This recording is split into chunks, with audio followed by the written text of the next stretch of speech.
Shalom, senang sekali bisa berjumpa kembali secara virtual melalui Pastor Message kali ini dengan Bapak Ibu sekalian. Di episode yang lalu saya membagikan tentang tema salah sangka, dan kali ini saya akan melanjutkan ke bagian yang kedua dari tema tersebut. Harapannya supaya kita semua bisa belajar sama-sama untuk tidak salah sangka terhadap Tuhan yang kita sembah.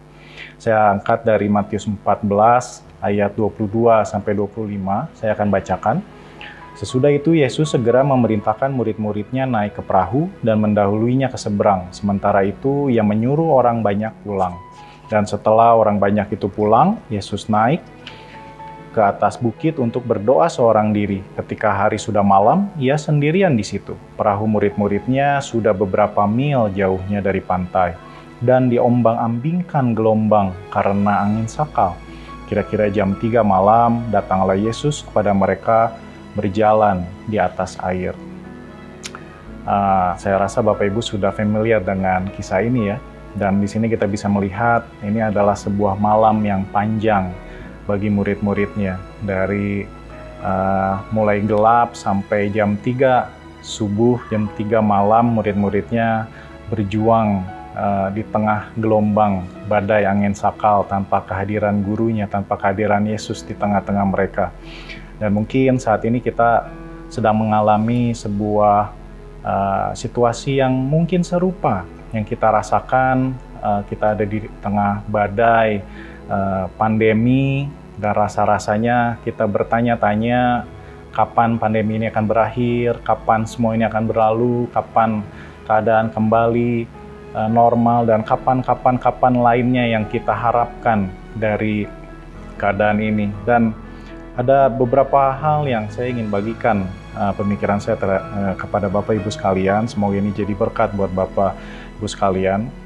Yang pertama adalah jika memang tujuan Tuhan adalah untuk menghibur dan menyenangkan kita, mungkin ini membuat kita bertanya-tanya ya, kondisi seperti ini.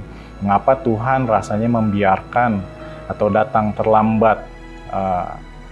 Kenapa Tuhan telat datangnya? Ya kalau tujuan Tuhan adalah untuk menghibur, mungkin kita akan berpikir seperti itu. Tetapi jika tujuan Tuhan adalah untuk mengubahkan kita, tentunya semua ini akan jadi masuk akal. Karena semua ini diadakan supaya kitalah yang berubah, mengalami perubahan. Ya, dan Tuhan rasanya datang seakan-akan terlambat ataupun rasanya diam, supaya kitalah yang berubah untuk menjadi lebih kenal siapa Tuhan sebenarnya.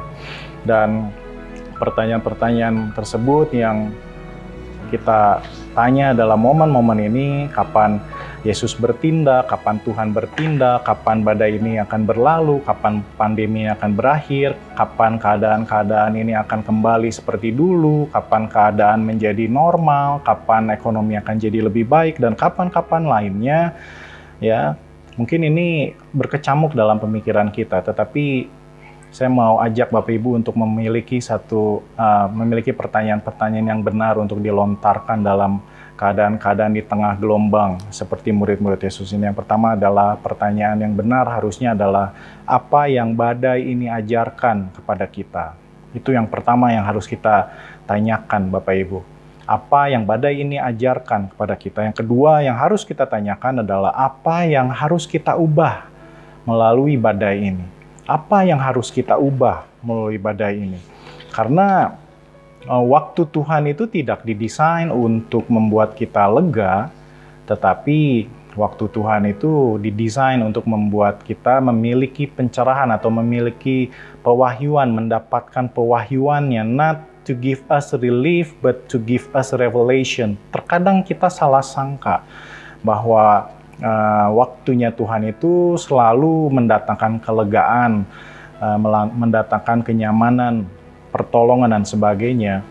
Tetapi saya mau bagikan bahwa bukan kelegaan, tetapi pewahyuanlah yang sebenarnya Tuhan berikan saat kita melewati badai-badai kehidupan ini. Sehingga melalui pewahyuan yang kita dapatkan tersebut, kita lebih mengenal siapa Tuhan yang kita sembah. Kita lebih melihat dan mengenal seberapa besar kuasa yang Tuhan kita sembah ini miliki. Oleh karena itu Bapak Ibu, saya ulangi, yang pertama, kalau Bapak Ibu saat ini sedang ada di dalam badai, apa yang badai ini ajarkan kepada Bapak Ibu sekalian? Bagaimana ketergantungan kita sama Tuhan?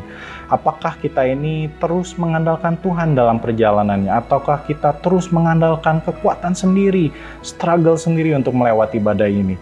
Dan apa yang harus kita ubah melalui badai ini? Apakah perspektif kita, apakah kebiasaan kita, atau kebergantungan kita, atau mungkin iman kita? Mari kita sama-sama evaluasi Bapak Ibu pagi hari ini. Semoga perenungan pagi hari ini mencerahkan Bapak Ibu sekalian dan membantu Bapak Ibu sekalian supaya nggak salah sangka terhadap Tuhan yang kita kasihi. Tuhan memberkati Bapak Ibu sekalian.